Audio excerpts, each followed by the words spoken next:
네, 제주항공 여객기 사고 소식은 오늘은 조금 이따가 좀 전해드리도록 하겠습니다. 오늘은요, 이 민생 경제 얘기부터 좀 전해드리겠습니다.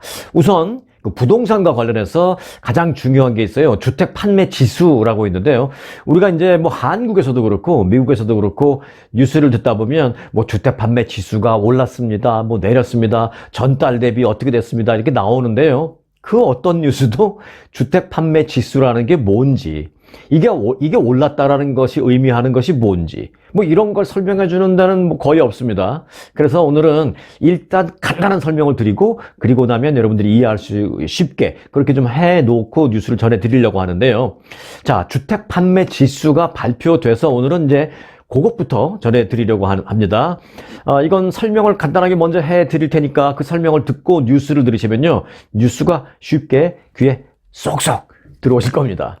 자, 미국의 주택 판매 지수, 이 주택 판매 지수라는 것은 Home Sales Index라고 합니다. Home Sales Index, HSI라고 하는데요.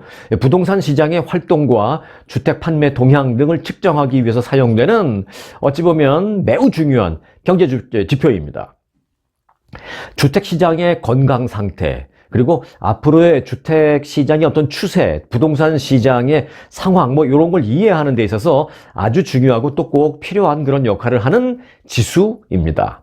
주택 판매 지수를 왜 봐야 하는지, 그 이유는 대개 이제 몇 가지가 있습니다만은, 우선 그 부동산 시장 그 트렌드를 파악하기 위해서 필요합니다. 예를 들어서요, 주택 판매 지수를 통해서 주택의 수요와 공급 간의 균형 상태가 지금은 어떤지, 뭐 이런 것도 이해할 수 있고요. 또 지역별 어떤 차이, 이런 걸 보고, 이 지역은 지금 상황이 어떻고 이 지역은 또 의외로 상황이 또 좀 요렇네, 뭐 이런 지역별 분석을 또 할 수가 있는 굉장히 중요한 수치입니다. 또 어느 지역의 주택 판매 지수가 지금 몇이고 얼마나 올랐나 얼마나 내렸냐를 볼 수도 있는 게 바로 이제 이 지수입니다. 그리고 가장 중요한 거는요, 이 미래 예측을 어느 정도 해볼 수 있다라는 점입니다. 주택 판매 지수는 부동산 활동을 예측하는 중요한 선행 지표이기 때문입니다. 이 선행 지표라는 게 포인트입니다. 이 선행 지표의 반대는 이제 뭐 구행 지표라고 말할 수 있는 그런 건 없지만, 이미 발생한 그런 지표는 있죠. 뭐 지난달 주택이 몇 채 팔렸습니다, 미국에서. 뭐 이런 건 이미 지난 건데요. 이런 지금 말씀드릴 주택 판매 지수라는 것은 지난 걸 얘기하는 것이 아니라 이제 앞으로 어떻게 될지를 예측해 볼 수 있는, 사실은 흔치 않은 중요한 그런 지수입니다.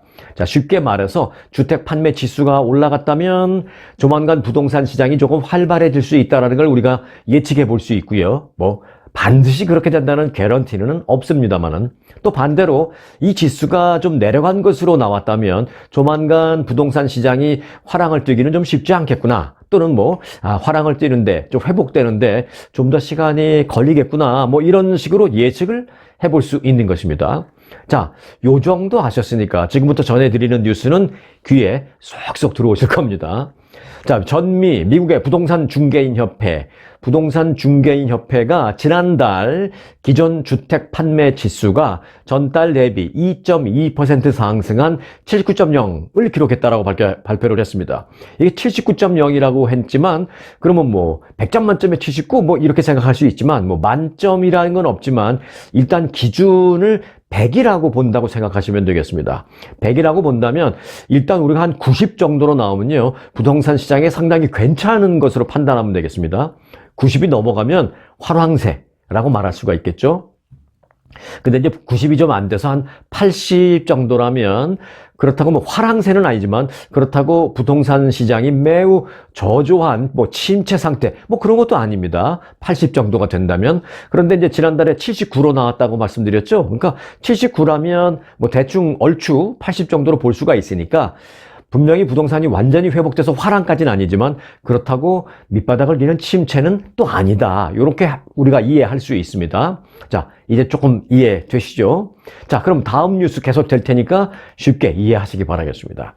자, 미국의 기존 주택 판매 지수는 4개월 연속 오르면서 지난해 2월 이래 21개월 만에 최고치를 보였습니다 라고 이제 각 뉴스가 그렇게 나올 겁니다.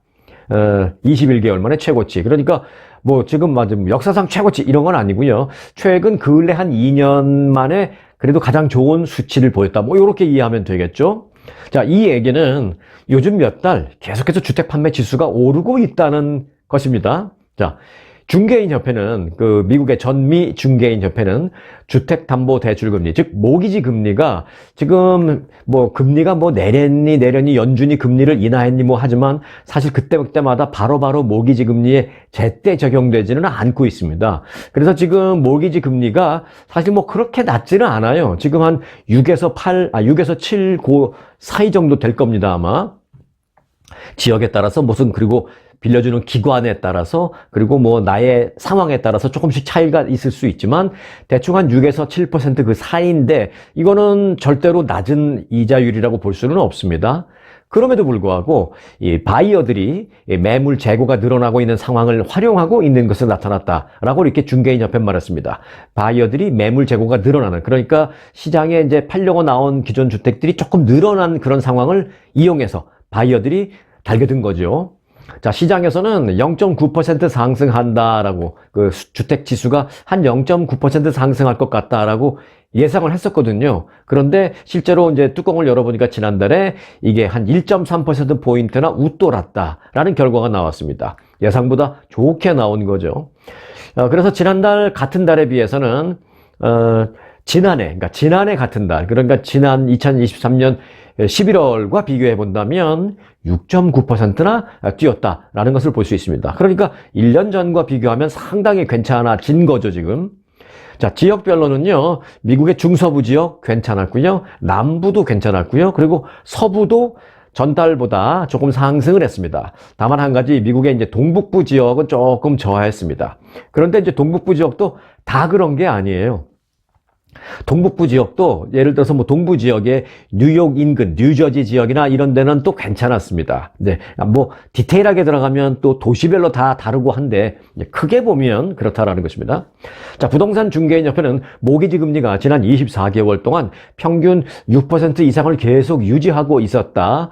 그럼에도 불구하고 이제 이런 좋은 지수가 나온 것은 결국은 이렇게 해석할 수가 있다라면서 바이어들은 이제 더 이상 금리의 대폭적인 하락을 기다릴 수는 없다라고 생각한 것 같다. 또 더 기다려봐야 이것보다 더 드라마틱하게 내려갈 것 같지는 않다라고 바이어들은 그렇게 생각을 하고 있는 것 같다. 그래서 시장이 이제 셀러 마켓에서 바이어들이 좀 이제 주도하는 그런 마켓으로 이동하는 것 같다라고 말하고 있습니다. 바이어들이 이제 좀 돈을 갖고 이동하면 바이어스 마켓이 될 수 있습니다. 캐시 갖고 지금 이자율이 생각보다 안 좋은 것 같아. 나는 한 4% 이하로 내려가면 내가 론 좀 받아가지고 집 살까 해서 지금 안 사고 있었는데 6% 이하로 안 내려가네.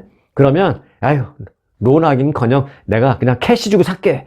이러면서 바이어가 달겨들면 이게 바이어가 유리한 입장이죠. 그래서 한층 바이어가 유리한 위치에 서서 거래를 하는 케이스가 좀 늘어나는 그런 상황으로 되고 있다라고 이렇게 분석을 했습니다.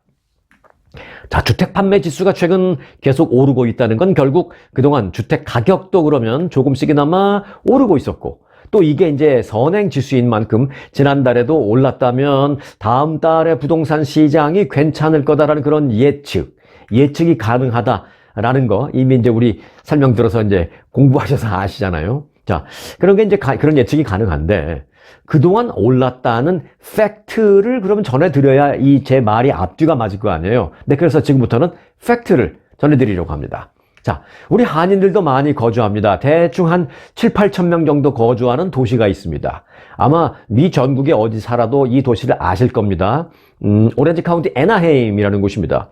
왜 아시냐면은 LA 인근에 있는 디즈니랜드, 플로리다에 있는 디즈니랜드 말고 LA 인근 오렌지 카운티에 있는 그 디즈니랜드가 있는 곳이 바로 애나헤임이라는 도시입니다. 자, LA 인근 오렌지 카운티 애나헤임이라는 지역의 주택 가격 상승률이요, 전국 50개 대도시 가운데 가장 가파른 것으로 나타났습니다. 그래서 상승률 1위. 그리고 여기만 그렇다라는 게 아니라 전반적으로 상승을 많이 했음을 제가 이제 보여드리려고 하는데, 그 중에서 다 말씀드릴 수는 없으니까 탑 10만 좀 추스려서 말씀드리겠습니다. 자, 미국 내 50개 대도시 가운데 지난해 중간값 대비 올해 중간 주택 가격이 가장 빠르게 상승한 도시 순위 탑 10이 공개됐습니다. 자, 비교적 높은 모기지 금리가 주택 구매를 좀 억제하는 그런 상황임에도 불구하고 올해 전국 대부분의 그 메트로 지역, 대도시 지역의 주택 가격은 상승세를 잘 이어갔습니다. 특히 남가주 애나하임 앞서 말씀드린 그곳은 12.5%의 상승률을 기록하면서 두 자릿수의 상승을 기록했습니다. 1년 만에 그렇다는 거예요. 1년 만에. 100만 불짜리 집을 갖고 있었다면 1년 전에 100만 불이었다면 지금은 평균적으로 112만 5천 불 됐다라는 것이죠. 1년에 가만히 내가 집 오너야, 집 갖고 있는 것만큼으로서 12만 5천 불 벌었다. 뭐 쉽게, 단순 무식하게 생각하면 이제 그렇다라는 것입니다. 자, 여하튼, 애나하임 12.5%의 상승률 1위를 기록했고요. 그런데 이제 애나하임은 최근 몇 년 동안 주택 공급 부족으로 인해서 가격이 꾸준히 상승해 왔던 곳입니다.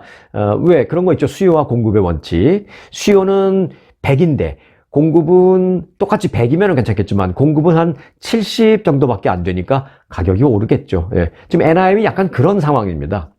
LA와 그리고 인접한 오렌지 카운티이지만 그동안 상대적으로 애나하임의 집값은 또 좀 저렴했습니다. 저렴까지는 아니고 LA와 비교해 봤을 때 또 LA 밑에 그 오렌지 카운티의 다른 도시들 예를 들어서 플러튼이라든지 얼바인이라든지 이런 도시와 가까운데 그런 것과 비교했을 때 상대적으로 저렴했습니다. 물론 학군 이런 것도 있지만 그런 여러 가지 이유 때문에 그 LA의 높은 주택 가격을 피해서 이동하는 수요가 여기 일로 많이 갔습니다. 그래서 이제 주택 가격이 가파르게 오른 요인 중에 하나로 분석이 됐습니다.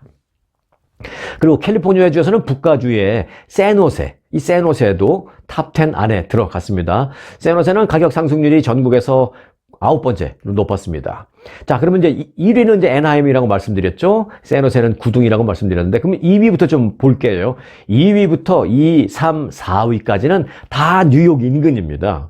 자, 2위 뉴저지주 뉴워크로 상승률 11.3%, 여기도 꽤 많이 올랐죠. 그리고 3위는 뉴 브런즈윅 10.8% 상승률, 그리고 4위는 뉴욕의 나소 카운티 상승률 9.9%로 2, 3, 4등을 차지했습니다.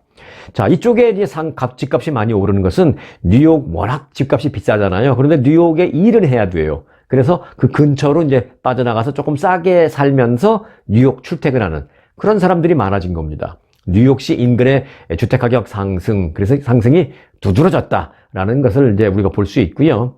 특히 이제 재택근무가 확산되면서 뉴욕시의 높은 생활비가 너무 부담되니까 재택근무 할 수 있으니까 좀 빠져나가지 뭐. 이래서 통근이 가능한, 그렇지만 조금 먼, 그럼 조금만 더 멀리 나가면 좀 더 싸지니까. 근데 이제 통근이 가능하긴 하지만 매일 통근하기는 좀 부담스러운 그런 정도의 거리.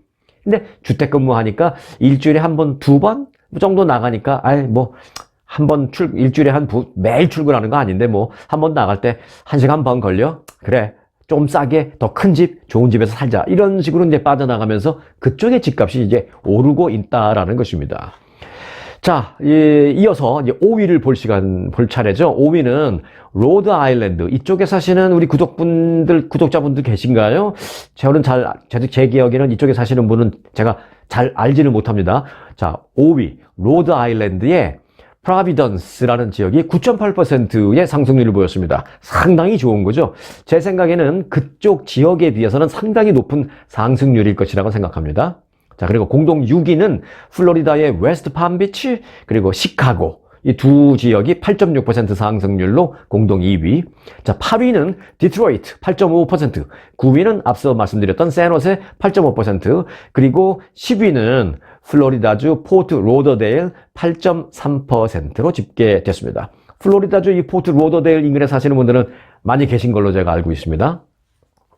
자, 한편 전문가들은요, 이 같은 상승세에 대해서 올해 그 30년 고정 모기지 이자율이 6에서 7% 사이 그 수준으로 계속 유지되면서 절대 낮은 상황이 아님에도 불구하고 이렇게 높은 상승률이 있는 이유는 여유 있는 구매자들의, 그러니까 현금을, 캐시를 좀 어느 정도인가, 내가 100만 불짜리 집이다 그러면 겨우 한 20만 불 마련해서 20% 디파짓하고 80% 론하고 그런 케이스가 아닌, 또 50만 불짜리 집이다 그러면 10만 불 겨우 디파짓하고 40만 불 론하는 그런 게 아닌, 어느 정도 올 캐시를 사지는 못한다 하더라도 60, 70% 정도의 돈을 마련할 수 있는 그런 여유 있는 구매자들의 그 주택 구매 수요가 있었고, 그런 상황에서 주택 공급은 좀 제한된 그런 상황에서 가격이 올라간 것 같다 이렇게 말했습니다. 그런 여유 있는 사람들이 돈을 갖고 이렇게 뭐 마켓을 설치하고 있는데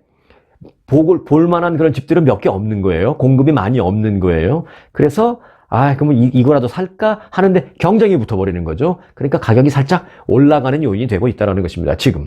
자, 이는 판매 속도가 느려진 가운데에서도 주택 가격을 끌어올리는 주요 요인으로 작용했다라는 분석이고요. 또 집값 상승 현상은 특히 이제 부유층이 다수 거주하는 그런 대도시에서는 더 두드러졌다. 전문가들은 그렇게 설명했습니다. 앞서 말씀드렸죠? 좀 여유 있는 사람들이 캐시 갖고 막 설치하고, 그러니까 아무래도 좀 안정된 동네 이상 되는 곳, 이런 곳일수록 집값 상승률이 좀 더 올라갔다 이렇게 얘기하고 있습니다. 그런데 뭐 사실 이런 건 뉴스도 필요 없죠. 늘 그렇죠. 늘. 아무래도 집값이 비싼 지역이 더 많이 올라가는 건 사실입니다. 네. 뭐 한국도 마찬가지고요. 그래서 이제 미국도 분명히 이런 현상이 다시 한번 올해에도 나타났다 이렇게 말씀드릴 수 있고, 또 올해 이렇게 대도시들은 이 정도 집값이 올라갔다. 그리고 내년은 어떨 것 같은데, 앞으로 여러분들이 뉴스를 들으실 때 내년 또는 뭐 한 4, 5개월 전, 4, 5개월 후, 3, 4개월 후는 어떻게 될까라고 예측할 때 그런 주택 판매 지수가 지난달에 어떻게 나왔는지, 이번 달에 어떻게 나왔는지, 이런 건 좀 보면 예측이 가능하다. 뭐 지난달에 비해서 이번 달에 떨어졌다? 그러면 당분간 한두 달 동안은 회복이 좀 쉽지 않겠다. 이런 것을 예측해 볼 수 있다라는 그런 정도를 함께 알아놓으시면 좋을 것 같습니다. 자, 우리가 먹고 사는 민생경제 얘기 오늘 먼저 한다 그랬죠? 그럼 계속해서 환율을 보겠습니다. 환율. 지금 원달러 환율이 굉장히 많이 오르고 있어요. 올해 원달러 환율 주간 거래 종가가 외환 위기였던 지난 1997년 이후에 가장 높은 수준에서 엊그저께 마감이 됐습니다. 서울 외환시장에서 미국 달러화에 대비한 한국 원화 환율의 어제 이 거래 종가는 그 전 거래일보다 5.0원이 더 오른 1,472.5원을 기록했습니다. 자, 이렇게 환율이 올라가면 좋은 사람 있고 안 좋은 사람 있죠? 좋은 사람들은 이제 한국 좀 여행 갔다 오시려고 생각하시는 분, 한국 방문하려고 생각하시는 분들, 한국 가서 내가 뭐 1,000불이든 2,000불이든 돈 바꿀 때 이 원화 들어오는 게 다르잖아요. 또 많이 바꾸면 많이 바꿀수록 더 그걸 느끼게 되죠. 반대로 그리고 또 한국에 송금할 때도 또 좋죠. 한국에서 누군가가 100만 원만 보내줘. 100만 원이 필요해. 또는 내가 한국에 누군가에게 경조사 때문에 한 2, 30만 원 보내줘야 돼. 근데 옛날에는 뭐 300불 보내야 되는데 지금 한 260불만 보내면 되고 막 이러니까 그런 면은 좋지만, 반대로 이제 그 반대 입장에 계신 분들은 또 힘들죠. 근데 이건 지금 우리 얘기보다는 한국의 기업 입장에서는 굉장히 힘든 일이라고 생각할 수 있습니다. 전에는 100불 주고 사올 수 있는 어떤 그 수입 물품을 지금은 100불인데 계속 100불인데 그 뭐 10만 원, 13만 원, 12, 3만 원이면 됐는데 지금은 14만 7천 원을 줘야 되고 막 이러니까 그게 이제 액수가 적을 땐 그렇지만 이게 뭐 1,000만 불, 억불 이렇게 넘어가면 아주 상당히 치명적인 그런 게 이제 한국 기업으로서는 그렇습니다. 자, 환율은 지난 5거래일 연속해서 상승해서 글로벌 금융 위기 당시인 2009년 3월 13일 1,483원을 기록한 이후에 지금 최고치를 다시 경신을 했습니다. 한국의 환율이 이렇게 올라간다는 건 무슨 뜻이냐? 뭐 달러 가치가 갑자기 이게 올라가서 그런 게 아니고 한국의 원화 가치가 갑자기 떨어졌기 때문이에요. 원화 가치가 떨어지니까 1달러를 사기 위해서 내야 되는 원화가 더 많아지는 것이죠. 그만큼 한국의 혼란 상황에 영향을 받는 겁니다, 이게. 자, 그런가 하면 올 한 해 금값이 또 가파른 상승을 기록했습니다. 이런 가운데 내년에도 금값이 고공행진을 이어갈 것이다 라는 전망이 월가에서 나오고 있습니다.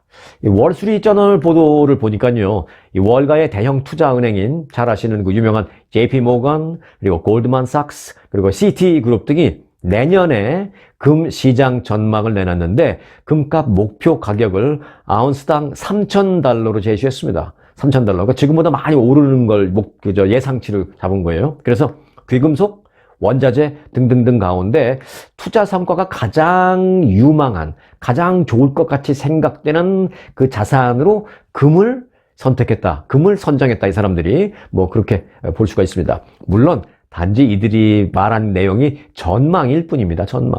전망은 전망일 뿐이다 라는 걸 꼭 기억해 주시기 바라겠습니다. 자, 어제 그 지미 카터 전 대통령의 별세 소식을 자세히 전해드리지 못했는데요. 향년 100세로 사망하셨습니다. 지미 카터 전 대통령의 국가 장례식, 이거를 이제 스테이트 퓨너럴이라고 바이든 대통령이 공식적으로 선포를 했습니다. 스테이트 퓨너럴, 국가 장례식이 이제 다음 달 9일 워싱턴 DC의 워싱턴 국립대성당에서 엄수됩니다. 뉴욕타임즈는 이번 주말부터 앞으로 8일간의 국장 일정이 진행될 예정이다 라면서 장례식은 다음 달 9일로 결정됐다라고 전했습니다.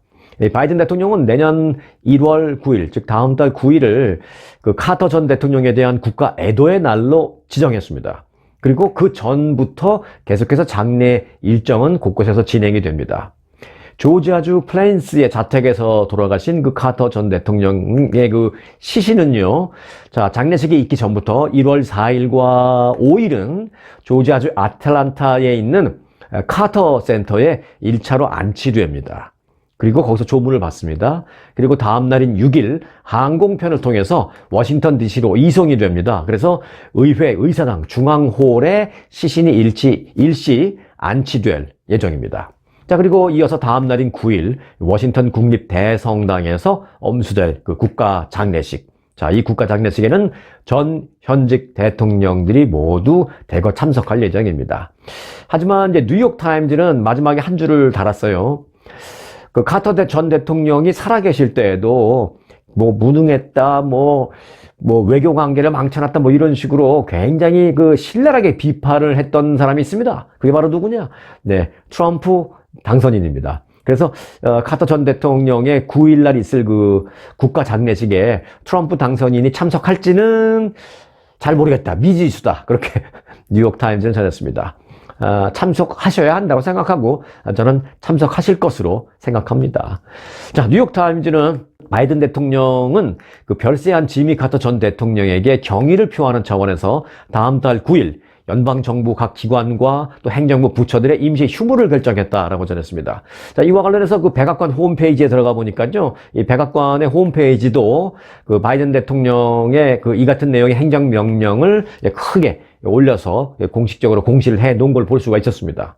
다만 강제적으로 다 놀아, 다 쉬어, 이렇게는 안 했고요. 바이든 대통령은 국가 안보와 그 외에 다른 공적인 꼭 필요한 그런 필요성에 따라서 각 기관별로 정상적으로 가동해야 하는 그런 조직이라면 정상 근무해야 하고, 또 정상 근무를 해야 할 인원이라면 정상 근무를 해야 하는데, 이런 디테일한 부분은 각 기관의 최고 수장의 재량에 맡기겠다, 그렇게 했습니다.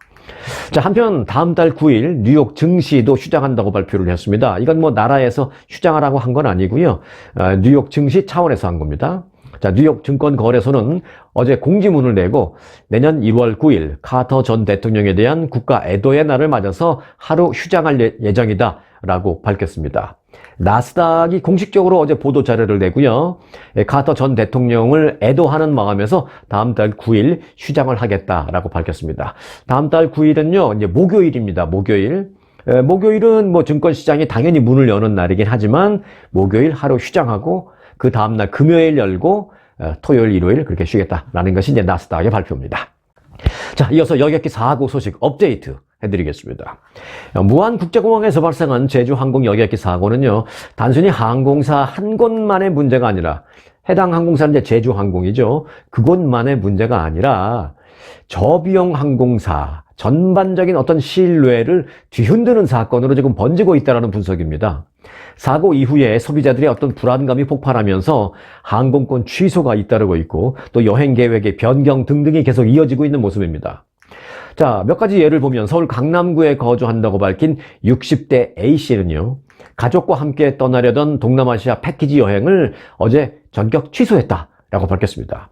저가 항공 패키지라서, 또 특히 이제 저가 항공 패키지를 예약했는데 이번에 사고 소식을 들으니까 더욱 신경 쓰여서 못 가겠다라는 마음이 들어서 그냥 캔슬했다라고 밝혔습니다. A씨는 위약금을 감수하더라도 지금은 그냥 불안해서 못 가겠다라면서 그냥 위약금 내고 캔슬했다라고 밝혔습니다.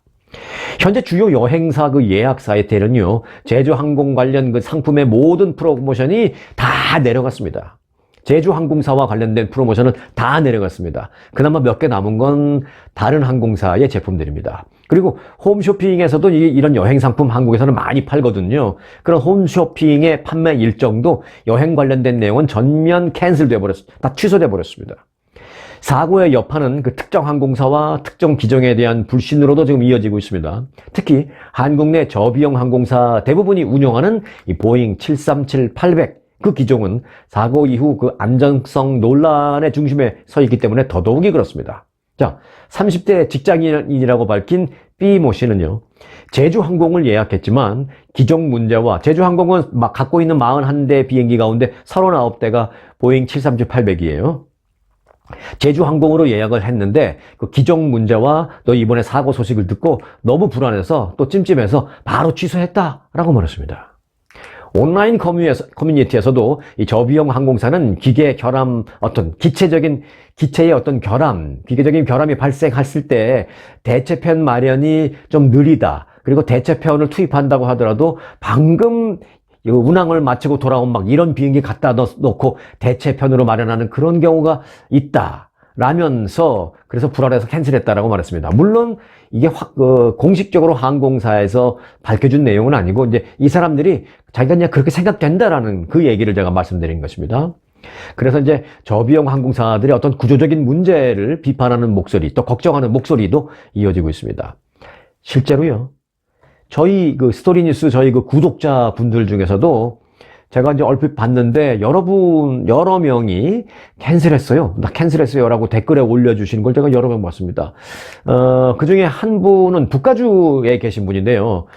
과거 LA에 오래 사셨고 LA에서도 사업을 오래 하셨다는 분으로 제가 알고 있습니다. 지금은 북가주에 사시는데 LA로 방문할 일이 있으셔서 비행기 예약을 이미 해놨었다라고 합니다. 그런데 이번 사고 소식 그 얘기를 듣고 너무 겁이 나서 그 LA 방문 비행기 편 예약을 취소하셨다라고 댓글로 올려주셨습니다. 그리고 또 다른 구독자님은요, 이분은 어디 사시는 분이신지는 제가 잘 모르겠습니다. 근데 내년 3월에 가족들 10명이 단체로 한국을 방문할 계획이었는데 그 단체 방문 여행 계획을 취소했다라고 또 역시 댓글로 올려주신 분도 계셨습니다. 이게 이제 전방위적으로 트라우마가 확산되는 그런 모양새에서 이런 게 걱정되는 것입니다. 이런 게 이제 사고가 사고로 끝나는 것이 아니라 이제 전반적인 사회 전반적인 정신적인 어떤 트라우마, 심리적인 불안감의 확산 또는 경제적인 침체의 기폭제 뭐 이런 식으로 가는 게 이게 이제 겁나는 겁니다. 실제로 한국에서는요, 이런 분위기 때문에 지금 연말 분위기가 거의 없는 건 물론이고요, 자영업자들이 다들 막 문 닫게 생겼다라고 아우성입니다. 비상계엄 사태로 가뜩이나 연말 모임이 줄줄이 취소됐는데 거기에 이어서 이번에 제주항공 여객기 참사까지 발생하면서 완전히 직격탄을 맞아서 골목 상권은 지금 꽁꽁 얼어붙었다라는 것입니다. 정부가 다음 달 4일까지 또 국가 애도 기간으로 정했거든요. 그래서 뭐 기업 송년회 이런 거 연말에 송년회 다 캔슬됐고요. 또 그나마 다행인 건 뭐 자영업자 식당들의 입장에서 다행이라면 캔슬 안 되고 뭐 연기됐다거나 뭐 막년회 대신에 송년회 대신에 내년에 신년회로 하겠습니다. 뭐 이런 식으로 연기됐다라면 식당에서 입장에서는 그나마 좀 다행인데, 여하튼 연기 또는 캔슬 되는 등 크고 작은 모임들이 다 이제 취소되는 그런 분위기라고 합니다. 자, 몇 가지 예로 서울 종로구 종각 젊음의 거리. 여러분들 뭐 종로구 종각에서 뭐 사회생활 하시고 이런 분들 그쪽을 어떻게 기억하시는지 모르겠습니다만은 지금 종로구 종각 인근에 저도 안 가봤어요.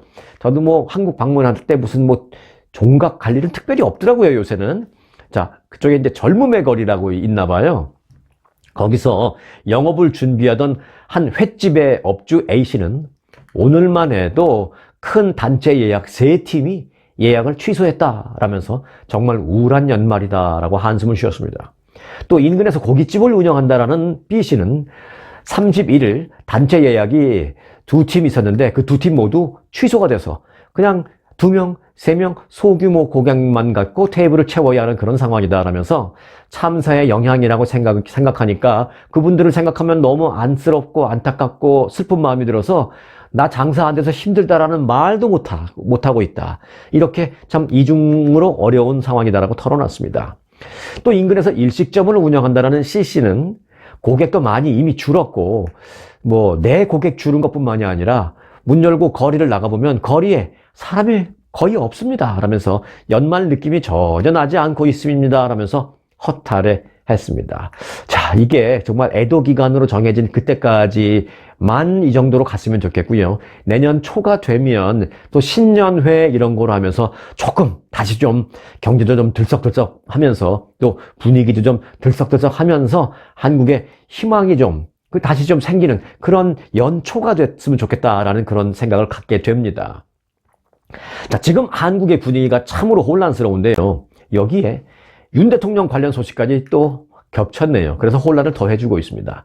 사실 어떻게 따지면 평일 같으면 이게 탑뉴스로 가게 될 속보이긴 합니다만 브레이킹 뉴스, 탑뉴스로 가면서 브레이킹 뉴스가 돼야 되는데 이게 지금 제가 영상 거의 3분의 2 지나서 소식을 전해드릴 만큼 요즘은 막 중요한 뉴스가 너무 넘치는 그런 날입니다. 자, 여하튼 윤석열 대통령 관련된 속보가 좀 들어왔습니다. 어제 한국의 법원이요, 비상계엄 사태로 내란 혐의를 받고 있는 윤석열 대통령 그 체포영장을 결국 발부했습니다. 고위공직자 수사처, 소위 말해서 이제 공수처라고 하는데요. 공수처가 이제 수사를 하면서 윤석열 대통령을 체포해야 되겠다라고 생각하는데 그냥 가서 막 체포할 수 있는 게 아니잖아요. 체포하기 위해서는 법원에다가 체포영장 신청을 해서 영장을 발부받아서 그거 들고 가야 체포할 수 있잖아요. 그래서 법원에 영장 신청을 했는데 그동안 영장 신청한 지 한 하루 반이 됐습니다. 그 하루 반 동안 영장이 과연 나올까? 법원이 영장에 발부를 할까? 사인을 해서 발부를 해줄까? 이게 막 관심거리였는데 결국 법원이 발부를 해준 겁니다. 현직 대통령에 대한 체포영장이 발부된 건 대한민국 헌정사상 처음 있는 일입니다. 과거에 이명박 전 대통령 그리고 박근혜 전 대통령들도 다 체포영장이 발부돼서 체포된 적이 있습니다. 그리고 다 수감까지 내시고 그랬습니다만은 그 두 사람은 모두 대통령직을 내려온 뒤에 전직 대통령의 신분으로 체포된 거고요. 현직 대통령의 신분으로 체포영장이 발부된 건 대한민국 역사상 이번이 처음입니다.